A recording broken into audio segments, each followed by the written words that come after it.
Hi guys, today we will talk about how to control high quality video updates on your Twitter app. We will go to figure out this solution on how you can do that.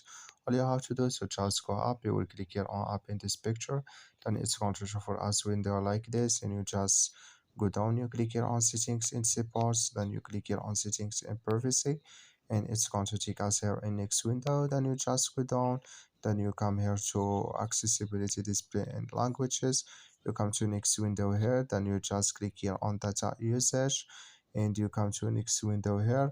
All you have to do now is to just go down here, and you come here to high quality video updates, you will click here a plus here, and you choose if you want to so add it on Wi-Fi only, on if they on mobile data on never.